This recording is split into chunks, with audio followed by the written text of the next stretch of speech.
Starting once again with this podcast, MindFit. My name is Robert Aceves, and I'm here with Neil Babins. How you doing, Neil? Doing great. How are you? I'm doing great. How was your weekend, man? Oh, it was wonderful. I was in Las Vegas again, and won a little bit, then lost a little bit. Nice. Well, I'm glad you did. That's Vegas. Yeah, I actually went to Disney too. I didn't gamble there, but had a really, really good time. I don't know if you've seen all the new decorations that they've been doing for the holidays. Yeah, I went a couple of weeks ago, and I saw the decorations up. I saw the Haunted Mansion, which is the epitome of it, of course. Yes. Yeah, and it's amazing. It's absolutely amazing. It's just stunning what they do there, and Christmas time gets even nicer. But really, yeah, that's cool. Yeah. I'm really excited. Looking forward to that.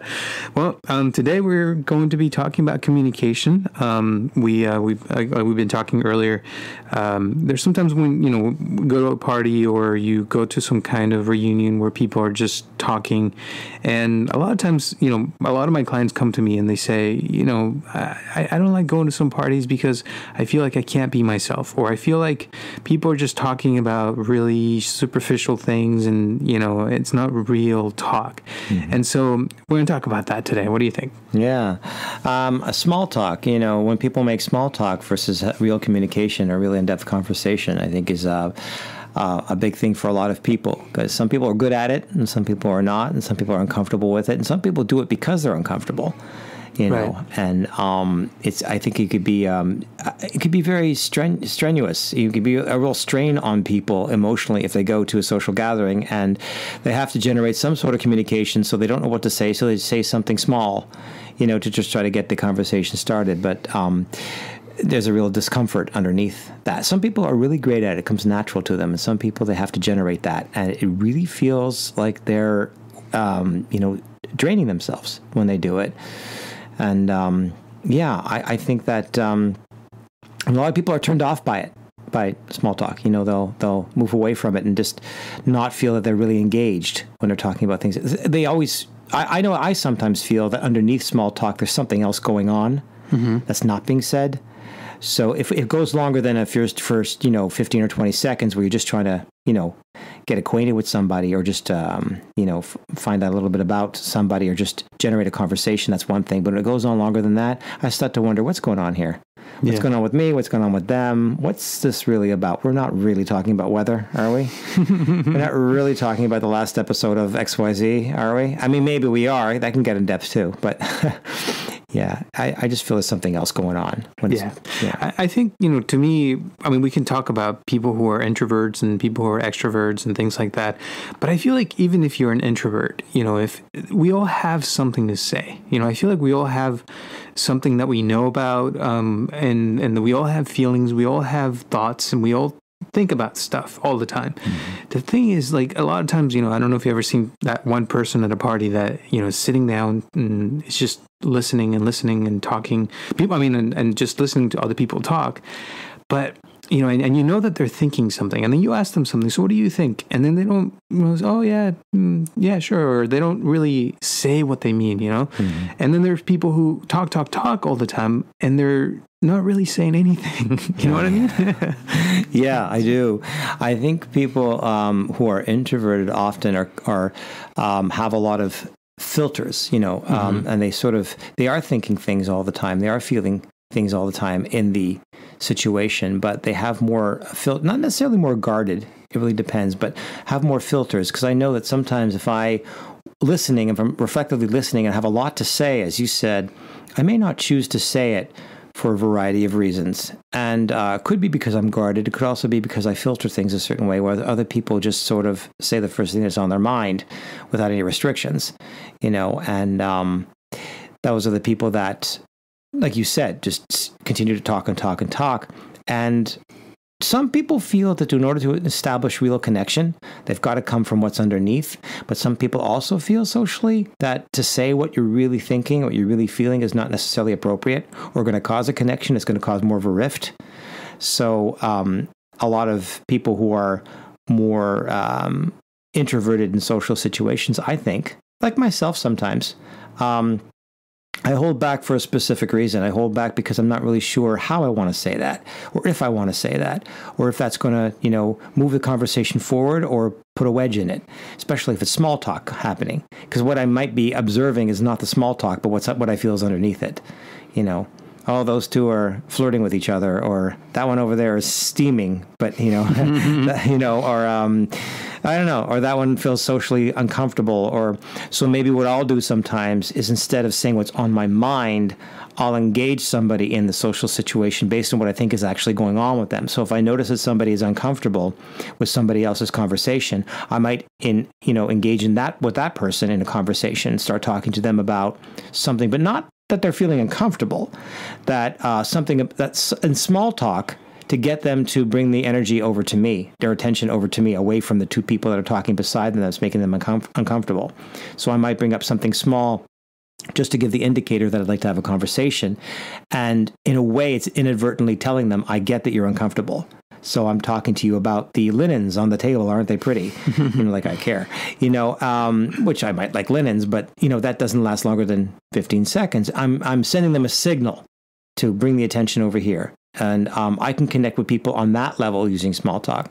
But if we continue to talk about the linens 3 minutes later, to me personally, become obvious that something else is going on. I'm not comfortable with myself. I'm not comfortable with this person. I'm not comfortable in the social situation. So I fixate on the linens for the longest time, unless I can move off of it. So yeah, that's one way that I tend to do it. Yeah. Now you mentioned connection, and I think, when we're doing a podcast about communication, I think we have to talk about rapport, because I think rapport is very important when it comes to communication and people. But what is rapport to you? Rapport is a feeling of safety. Mm-hmm. Rapport is a feeling that someone else is someone that you can show up to, be yourself, and not worry about being judged or being blamed or making a mistake. It's a feeling that you're safe in that environment. You're even safe with your negative emotions. You're even safe with your negative attitudes. You're even safe if you make a mistake. That person is there to not just support you, but be supportive of your energy. So they may not agree with you, but they're still supporting your energy. So they're supporting your process in that moment. And it's a feeling of knowing that no matter what you bring up, no matter how you bring it up, that you're able to work through what you're saying, and you're not going to be stopped in the moment for what you're saying, if that makes any sense. Yeah. A feeling of comfort, but not necessarily a feeling of agreement, because I work, do a lot of clinical work and I build a rapport. But sometimes I will challenge clients, but only after I've built that rapport. When they know they're safe with me, and they know what I'm saying to them is not judgment, it's challenge. It's challenge because I want them to grow. Kind of reminds me of the Wizard of Oz, The Witch of the North only tells her at the very end to click her heels 3 times, because if you told her that at the beginning, there wouldn't be the sense of safety. Why am I clicking my heels and saying there's no place like home? That makes no sense. Okay, I'll do it, but it wouldn't have the same impact. But at the end, when she knows she's safe with the Witch of the North, she trusts Galinda, then she's able to take that advice and get the results that she needs. So, yeah, I think, all the stuff you said is very true. And I also feel like people, when they connect is when they're having a rapport. But when you go into a party and then you don't find that connection with anyone there, that's when you start feeling uncomfortable. It's not that there's a lot of people there. It's that these people that are there, somehow you're not finding that connection with you. They may be people from a different background, or, they're dressing differently than you are. But if you find some party where people are, people that you can connect with, that you feel a rapport with, I feel like it would be easier for you to talk to those people, right? So I think, to me, one of the best examples for rapport that I love, it's a video that I watched on YouTube a long time ago. And it was this guy at the beach, and there was a sea lion on the beach laying there, and this guy just gets closer to the sea lion, and he lays down next to it, and then he starts copying everything that the sea lion was doing. And this is a huge sea lion, by the way. It was the size of a car almost. And eventually the sea lion allowed the guy to get close to him to him or her, probably him, sorry. And then eventually they were hugging and laying down next to each other and cuddling. And you could tell that the sea lion was comfortable with the guy, and the guy was comfortable with the sea lion, and they were so connected. And they didn't use words, by the way. They were just, he was just following along and doing what the sea lion was doing. And I feel like that's, something that happens when you connect with someone. You feel all the things you mentioned. You feel comfortable. You feel like you said, not necessarily that they agree with you or not, but you feel like they're not judging you. You feel like, another example I can give you about this is some of my good friends that I meet once a year or every 6 months or so. They're all from different backgrounds, and we meet up and we talk. We have dinners, and during these dinners, we say things, like we mean it. We tell each other off, and we tell them, oh, you're really making a mistake here or there, with other words, by the way. But the point is that when you feel comfortable to tell someone those kinds of things, is because there's a really deep connection, and you know that the person means well, and you know that you all the things you mentioned. So I think that's very important when it comes to communication, to really connecting with people. Yeah, that's again the feeling of safety, the sense of safety, that I could tell you off basically, but you know where it's coming from. Right. You understand my intent, you understand my context, you understand the motivation behind what I'm saying, and you're able to hear it and process it in a different way.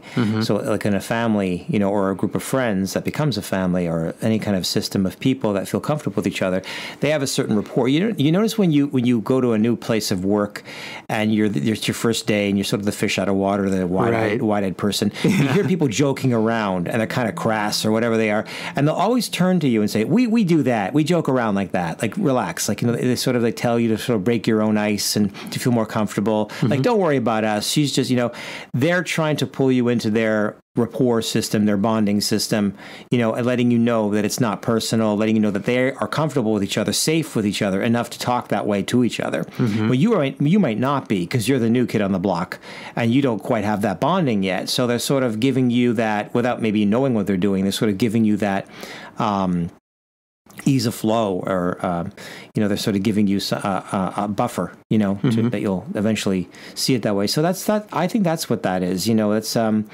a sense of safety, feeling secure with somebody else, being able to express yourself and being able to give someone a shot, and they know where you're coming from. Right. And I love what you said about the sea lion. To me, that's an example to me of bonding. How you bond with a pet, you bond with, even at the zoo, even though you can't touch them.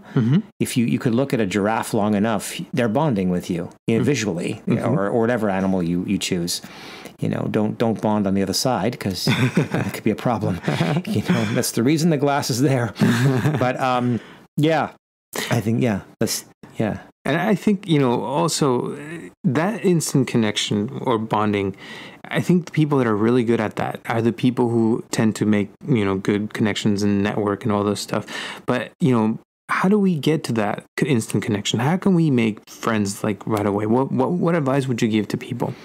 I would say, in terms of back to our theme of a small talk versus communication, allow yourself to be with yourself. Allow yourself to be vulnerable in social situations. Allow yourself to be who you are and what you're feeling, and get in touch with what you're feeling. I'm feeling nervous. I'm feeling afraid. I'm feeling on edge. I'm feeling not quite grounded. I'm feeling not quite myself today. I'm feeling a little bit angry. I'm feeling a little bit whatever. Just be with yourself and allow yourself to be, rather than trying to fix it, change it, cover it, deflect it. Of course, you want to get to a place where you could be effective with people or whatever it is you have to do.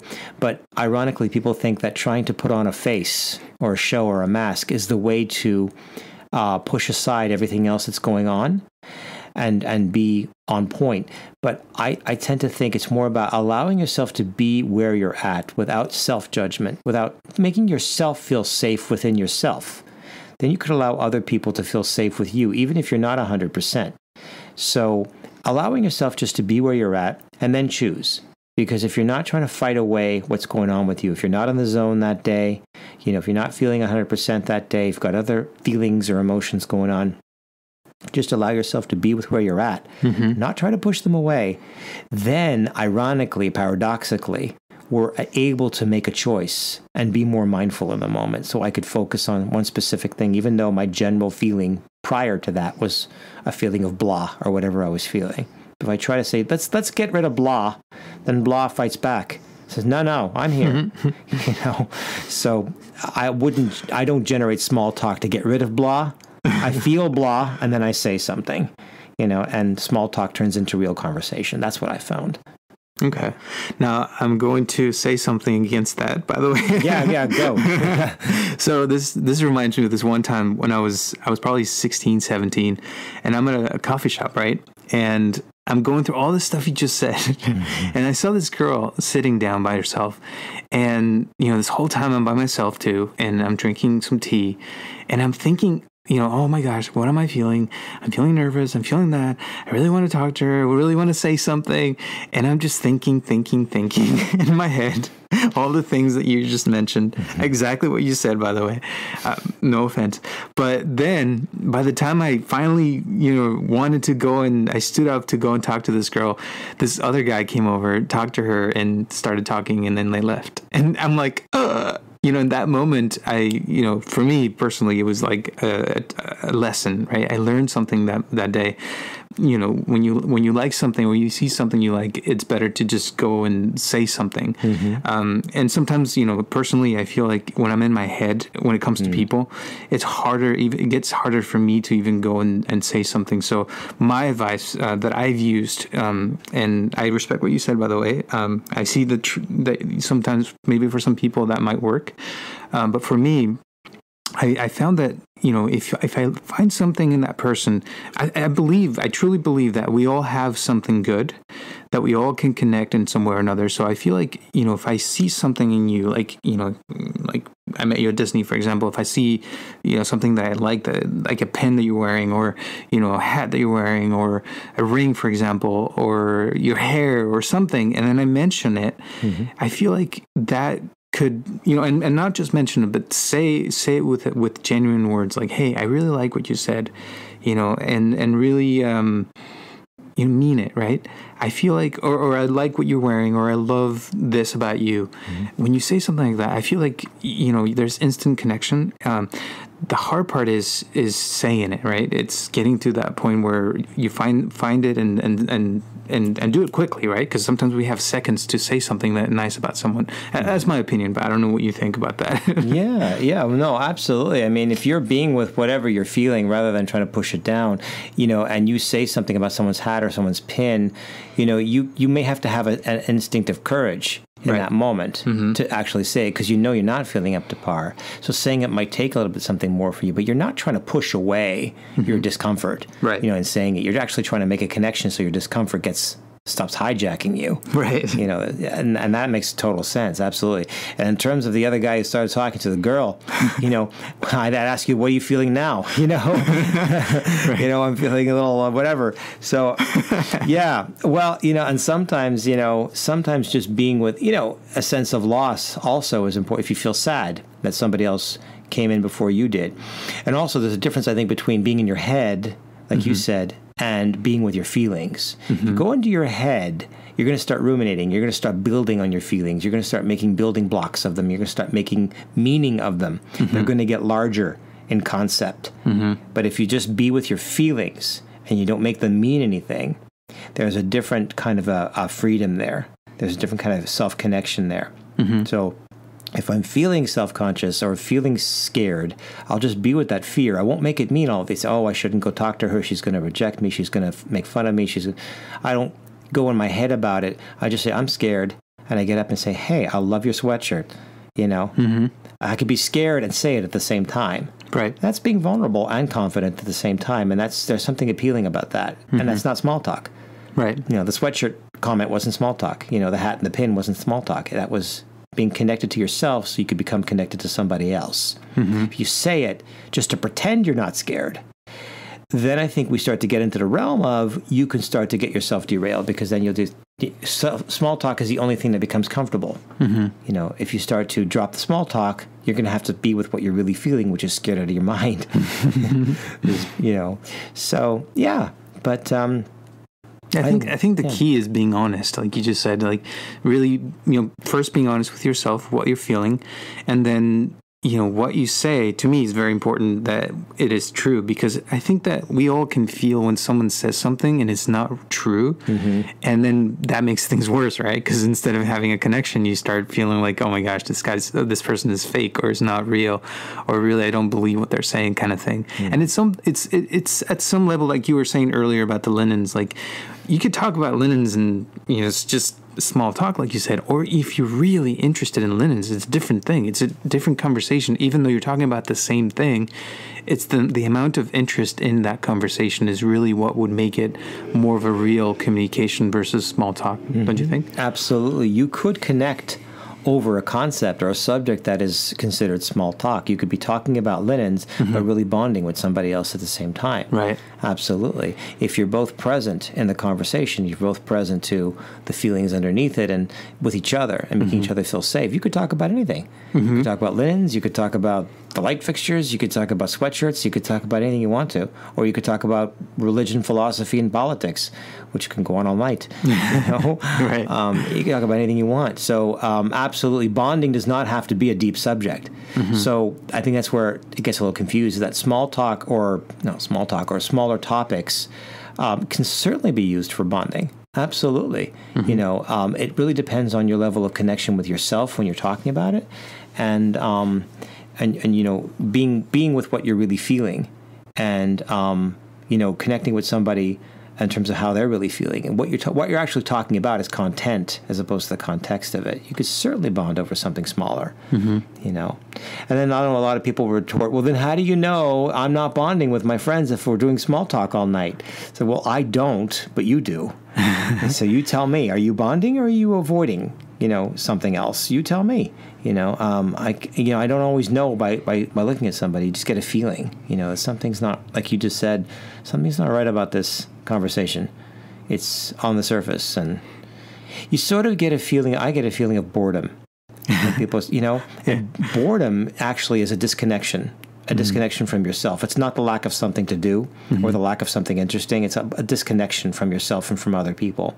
So when someone's giving me small talk and there is no bonding going on, I get bored. I start to tune out. I'm like, okay, because I'm feeling disconnected from them and a little bit from myself. And then I start to feel bored. And I say, okay, I'm feeling bored. What do I do with this?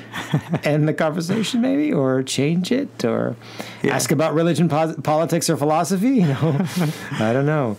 I personally like to make people uncomfortable sometimes, because I feel like that to me is more interesting. And I'm not going to say there are a lot of people who walked away from a conversation with me in the past, but also the ones who've stayed, we had amazing conversations, because I feel like a good conversation could change your life and should change your life in some ways. When you really connect with someone and you feel understood and you feel like you've expressed your ideas the way you wanted to express them, and they actually heard you and listened to you and took your ideas and then made them better, or just listening. Sometimes people just listening to you talk can clear things in your mind and make you feel better and clear your thoughts, and then you can make better decisions simply because you found someone who listened. And so to me, when you have a conversation and it's not, like you said, if I'm getting bored, I'm going to make sure that, you get uncomfortable or you just stop talking to me. But, I'm not going to be the one who stays there. And that's my way of doing things with people. And I found that by doing that, you become more remarkable, I guess, and people remember you. Even though some people may hate you, I'm not saying that you can be loved all the time, but at least, that's why also the other thing I was going to say before I said that is, for me, that's why it's always really important to talk about positive things, things that are that I like, that about the other person, and I compliment people, genuinely about things that I enjoy. And if I don't like something about someone, I don't mention it, because I feel like it's important to be positive and to be a positive person overall. And yes, if somebody talks negative things, I'm going to listen to them and I'm going to try to understand them, but it's not going to come from me, at least that's how I feel. But I don't know what you think about all that. Yeah, well, no, that's a lot. And I agree that, noticing positive things is certainly a place to come from. And when people come at you with negativity, for example, to start with that one, if you, like we said earlier, if you've built a rapport, if they feel safe with you, you can challenge them on the belief system that they have. You could, or you could just reflectively listen and let that sort of dissipate, and that's the way to be with negative energy if you have that rapport. And I like what you said, because if you get bored, exactly, you could exude boundaries, draw a line in your own sand and say, this is an uninteresting conversation to me, but you're not just saying that to be negative and rude. You're saying that to sort of send a signal to somebody else that we're disconnected right now. So this is not very important, and I like to be connected. At least I would like to be connected in this moment. So I'm going to end the conversation, or I'm going to shift it, or I'm going to tune out, or I'm just going to do something, like you said, to make you uncomfortable. Ending the conversation can make somebody uncomfortable. You know what I'm saying? Just changing the subject, turning away, saying, "So how about them? How about them bulls?" Whatever. Just changing it over could make someone. And you're so right. People will not necessarily appreciate it. It really depends on the level of rapport that you have with them, but that is part of being uncomfortable with yourself, like having those feelings when you start to exude boundaries. Like, a lot of people get stuck socially because they don't want to upset anyone else. Because if they upset someone else, they feel shamed. They feel shamed that they've done that, and then they don't feel comfortable with what they've just done, so they'd rather people please or say nothing. But sometimes it does take that discomfort with somebody else in you and with yourself in order to grow in the situation, to grow with yourself, to exude boundaries. For me, I love people, by the way, and I take it as a challenge to connect with as many people as I can. And I feel like the times when you cannot connect or build rapport with someone or bond, like you said, are the times when we cannot see ourselves as the other person. We either don't agree with their views or the way they're dressed or the way that they act, and we automatically build walls and think like, oh, I cannot be with this person or talk to this person because they're different, right? But if we are flexible in our minds and we can see ourselves as the other person and really connect, like the example of the guy and the sea lion. I mean, it was a guy and a sea lion, He had to imagine himself being the sea lion and become the sea lion for a few minutes until they connected. And the video was long, by the way. I don't remember how long it took for him to connect. I mean, I made it sound really quick, but no, it took a while for him to actually connect to the sea lion, to get close to it, to cuddle with it. And I feel like that's, sometimes people are like that. They're really hard to connect with. But to me, it's a challenge, and I really love, getting to that point where I, especially when I meet someone who's completely opposite of me or different in some way, or religion or different points of view in politics, like you said. Yeah. There are some people who believe some really out there things, but when you connect with that, you can see their points of view and understand them, where they're coming from, feel some compassion for them, and really, like I said earlier, that conversation could really change you because you can understand something different than you are, and also the other person can maybe see your point of view at some point too, Yeah. It's getting into somebody else's world is what I'm hearing you say. Yeah, getting into someone else's world and into their space. I have a client right now in the treatment center where I work specifically. There's several, but one we just won't have it. Just won't have being in group, and it's an example I think of because it's exactly right. There's no way to reach that person. There's no way to actively do anything at this point. So just allowing them to be in whatever space they're in and understanding, like you said, compassionately what they might be thinking of me. Oh, here's the therapist and, I'm in treatment, so there must be something wrong with me. Whatever he's thinking, just being in his world and allowing him that space and knowing that I'm not going to push up against him until there's a rapport and he feels safe in having me do so. Kind of like the sea lion. It's like you can't move closer to the sea lion until it sort of invites you to do that. Right. So the same thing with a client that's difficult or, I don't even like that word, who is just going through is in a space right now that is not allowing the work in or not allowing anything in. Just have to wait until your invitation comes. The invitation will come when they see that it's okay that it's not coming. It's okay that you're not sending me anything. It's all right. You could sit here and be with your anger, stir with whatever you want to stir with. It's fine. There's no problem. And that makes someone feel safe. A sea lion feels safe. Wow, this person's a sea lion. Never thought of it. I'm the guy on the beach. This guy's a sea lion. Right. And it's going to take a long time, too, just like your video. So, but that's the whole point, is that when they give the invitation and they see that they're safe to not give an invitation, that's when they have less resistance to give the invitation. And they'll give an invitation because they'll be curious. How come this guy's not doing what every other person tries to do, tries to fix me, tries to tell me I'm wrong? And then they'll become curious about that. And then they'll say something. And then you'll answer. And then eventually you're lying beside a sea lion, cuddling up with them, so to speak. Well, not cuddling up. That's not appropriate. But you know what I mean? Yeah. So, yeah, that's the same process with people. Same process with bonding with people who are there for help but don't seem to want it, or they're being forced to be there, or whatever the case may be, Yeah. I think it's really, really important to connect. And I agree with, all the stuff you said. And, if you're patient and you really take the time to understand other people, I think eventually people will also try to understand you, and that's where the connection comes in.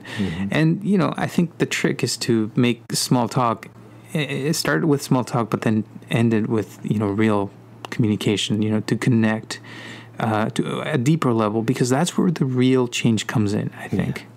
Yeah, well, our language is designed that way. The first thing you say to somebody is, "Hi, how are you? How was your weekend? What brings you here?" Or, "Wow, it's hot out," or "Wow, it's cold out." That's how conversations start. Just, I'm hoping that that's not where our conversations end, So that's definitely an icebreaker, so to speak, the opening lines, whatever, making yourself feel comfortable, just having conversation, kind of like starting your car. It's not the same thing as revving your engine, but, after that point, you want to start bonding. I mean, not you want to start bonding, but it's more comfortable socially, I think, in social situations, to actually allow yourself to bond with people, because your experience of life will become so much more rich. People say, "Ugh, I don't want to see those people," or "I don't want to go out tonight." Ask yourself, is that because you're legitimately tired from a hard week of work, which is probably true, or are you emotionally tired because you spend so much energy, expended energy, on trying to come across a certain way, to make small talk, to be superficial just so you can get through the night, rather than just being with what you're really feeling? Some person might say to me, "Well, what if I really don't like these people?" Then be with that. Yeah. There's something here I really don't like, and you'll find something interesting to say that isn't necessarily going to, derail the whole conversation. You'll ask somebody, "How come you think that way?"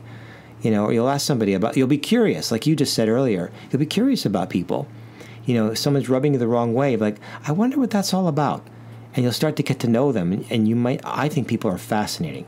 Yes, I agree. Fascinating. Yeah. Even the ones you don't like, they're fascinating. And I learned so much about life and about myself by looking into their worlds and understanding where they're coming from. Yeah. I have to say, sometimes, if you don't like someone or something, a lot of times it's not because you don't know them. It's because you don't know them. You don't know what they're about. You don't know their background. You don't know a lot of things, and you refuse to get to know them because you like I said earlier, you put up a wall right away. You don't step back and try to give them a chance to get to know you or to get to know them. And we have all these biases in our subconsciousness, and it's all working all the time.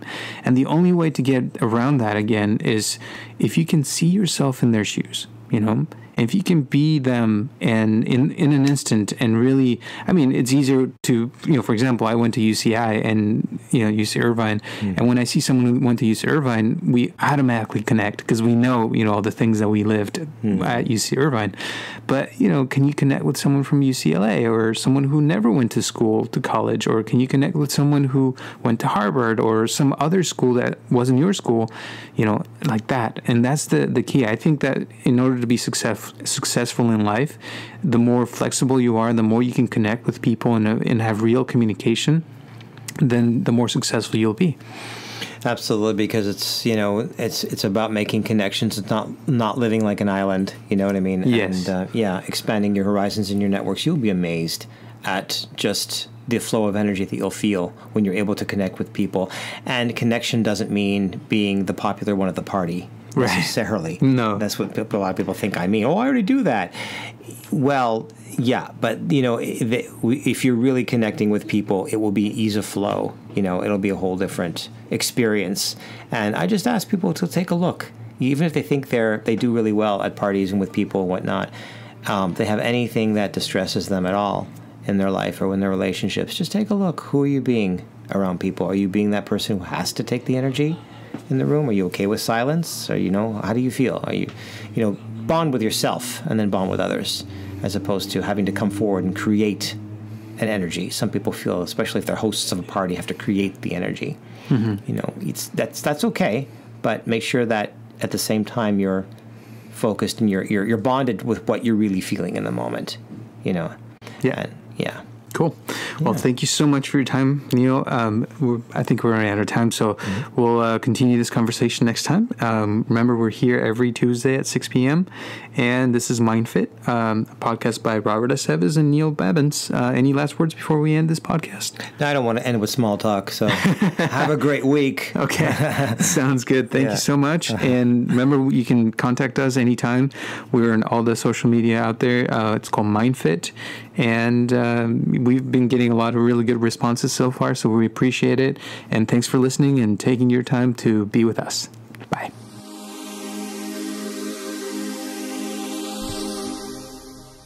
This podcast is brought to you by MindFit. Please help us to share this podcast with your friends and family to grow this community. And if you'd like to donate to this podcast, or if you'd like to share your comments, questions, or concerns, send them to mindfitpodcast@gmail.com, or you can call us directly at 714-328-4661.